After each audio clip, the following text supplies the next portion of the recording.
एक पारी से क्रिकेट जगत में तूफान, खून के आंसू रोए कप्तान, ताश के पत्तों की तरह बिखरे धुरंधर। रोहित ने क्यों कहा हो गया ब्लंडर? ओवर कॉन्फिडेंस या अधूरी तैयारी, कैप्टन ने ले ली पूरी जिम्मेदारी। इंटरनेट पर फैंस का बवाल, जीजी एरा पर गंभीर सवाल। लंका के बाद बेंगलुरु का सरप्राइज, सालों पुराने रिकॉर्ड धराशायी। बीसीसीआई का पूरा मैनेजमेंट हैरान, गंभीर किस मुंह से देंगे सफाई? कानपुर टेस्ट मैच खत्म होने के बाद आर अश्विन ने कहा था, जब तक आपके प्लान काम करते हैं लोग आपको सेलिब्रेट करते हैं। कोच गंभीर और कैप्टन रोहित शर्मा ने बहुत रिस्की फैसला लिया था। टेस्ट मैच की तीसरी पारी में जब 8-9 के रन रेट से स्कोर करने का प्लान बना, लेकिन रिजल्ट हमारे फेवर में रहा, तो कोच कैप्टन को क्रेडिट देना चाहिए, क्योंकि जिस दिन ये काम नहीं करेगा तो गालियां भी इन्हीं को पड़ेंगी। उसके बाद न्यूजीलैंड सीरीज पर गौतम गंभीर ने कहा, हम वो टीम बनना चाहते हैं जो एक दिन में 400 भी बना सके। अगर मैच फंस जाए तो ड्रॉ करने के लिए 2 दिन भी खेल सके। ज्यादा दिन नहीं बीते और ब्लैक कैप्स कीवियों ने अश्विन की बात सही साबित कर दी,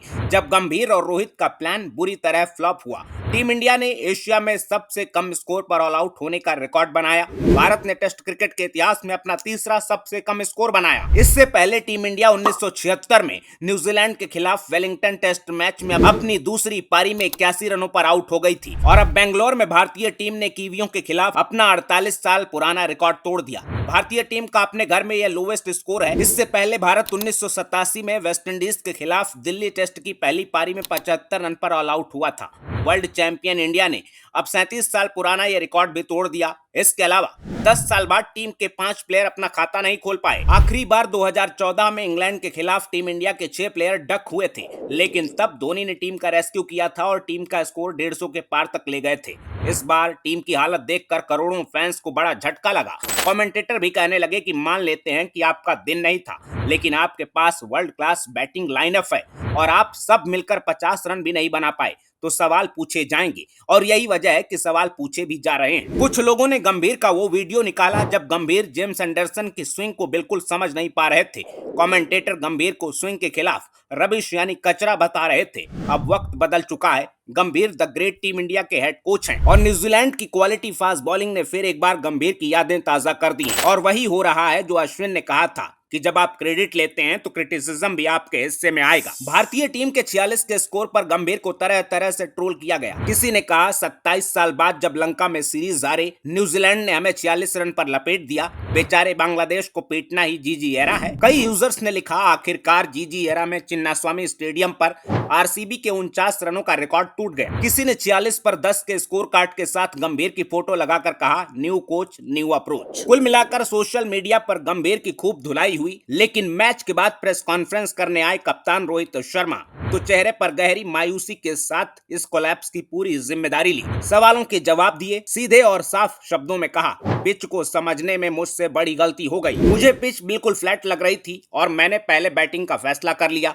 स्कोर बोर्ड पर 46 रन देखकर मुझे भी तकलीफ हुई। विराट कोहली के बैटिंग ऑर्डर पर रोहित ने कहा, कोहली ने खुद कहा, मैं 3 नंबर पर चला जाऊंगा। हम सरफराज को मुश्किल हालत में भेजना नहीं चाहते थे। केएल राहुल भी नंबर 6 पर सेट हो चुके हैं, तो उनको भी छेड़ना नहीं चाहते थे, इसलिए विराट को भेजने का प्लान हमें भी सही लगा। रोहित ने टीम इंडिया की इस हालत के लिए पूरी तरह खुद को जिम्मेदार माना। रोहित ने कहा, भारत में आमतौर पर पहला सेशन सबसे इंपॉर्टेंट होता है। पिच से फास्ट बॉलर्स को थोड़ी मदद मिलती है, लेकिन उसके बाद स्पिनर्स का गेम होता है। कंडीशंस को पूरी तरह से मैं मिसजज कर गया। न्यूजीलैंड के बॉलर्स ने पिच से मदद का पूरा फायदा उठाया, अच्छी बॉलिंग की और हम बुरी तरह से फंस गए। कई बार आप प्लान बनाते हैं लेकिन एग्जीक्यूट नहीं कर पाते। बेंगलोर में हमारे लिए यह बुरा दिन था, लेकिन इसमें सबसे बड़ी गलती मेरी ही थी जो मैंने पहले बैटिंग चुनी। पिच फ्लैट लगी, इसलिए हमने प्लेइंग 11 में कुलदीप को रखा, लेकिन मेरे गलत फैसलों की वजह से टीम की यह हालत हो गई। अब रोहित ने भले ही अपने कंधों पर जिम्मेदारी उठा ली, लेकिन सवाल यह है कि जब शुरुआत में ही पता चल गया कि पिच उम्मीद के मुताबिक नहीं है, तो वर्ल्ड क्लास बैटिंग लाइनअप से कोई 1-2 प्लेयर भी खड़ा क्यों नहीं हुआ? ऋषभ पंत से लेकर सरफराज खान तक अटैक करने की कोशिश क्यों करते रहे? एक भी प्लेयर ने रुककर स्ट्रगल करके टाइम निकालने की कोशिश क्यों नहीं की?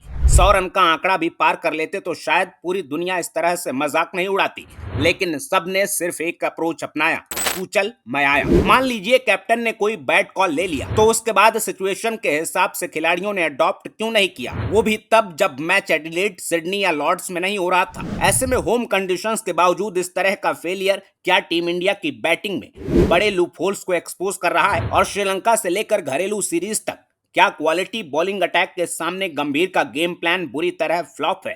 कमेंट बॉक्स में अपनी राय जरूर बताइएगा। वीडियो को शेयर करना बिल्कुल ना भूलिएगा। अपना ख्याल रखिए, आते रहिए। जय हिंद।